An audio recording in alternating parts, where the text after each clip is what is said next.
Trump se positionne pour affaiblir le système de banque centrale qui a permis à quelques individus de s'enrichir démesurément. Imaginez un monde où des changements majeurs dans la politique économique pourraient bouleverser cet équilibre fragile. Sa stratégie audacieuse vise à rendre les États-Unis énergétiquement indépendants, en forant davantage et en réduisant les taxes.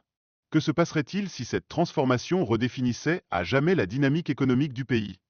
Les actions de Trump sont souvent obscurcies par des interprétations biaisées des médias, qui n'hésitent pas à le qualifier de dictateur.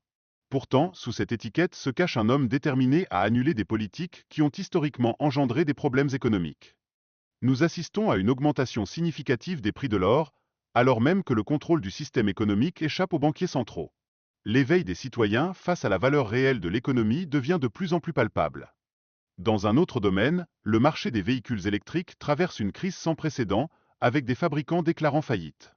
Ce fait alarmant soulève des questions sur l'effondrement d'une industrie autrefois promise à un avenir radieux, face à des coûts énergétiques en baisse. Trump frappe fort en annulant la taxe de congestion à Manhattan, illustrant ainsi une approche résolument anti-impôt. Ces actions, souvent perçues comme bénéfiques pour le peuple, contrastent vivement avec l'image d'un gouvernement oppressif. Cependant, ces réductions d'impôts, mises en place sous son mandat, ont été rapidement annulées par les politiques de Biden. Cette annulation a engendré une spirale d'augmentation des prix et une détérioration de la situation économique, plongeant le pays dans un cycle virtuel de difficultés. La nécessité de réduire les dépenses gouvernementales émerge avec force, nourrissant des suggestions pour un budget équilibré et une fiscalité plus saine. Quelles conséquences cela pourrait-il avoir sur notre avenir collectif? Trump semble résolu à restaurer des tarifs sur les importations, une démarche qui pourrait nous ramener à un modèle économique plus traditionnel. Une telle initiative pourrait-elle réduire notre dépendance envers les banques centrales? Les revenus générés par ces tarifs, couplés à ceux des ventes d'énergie, pourraient jouer un rôle crucial dans le financement des intérêts de la dette, tout en permettant une audit de la Réserve fédérale. Cela pourrait offrir un souffle nouveau à notre dette nationale.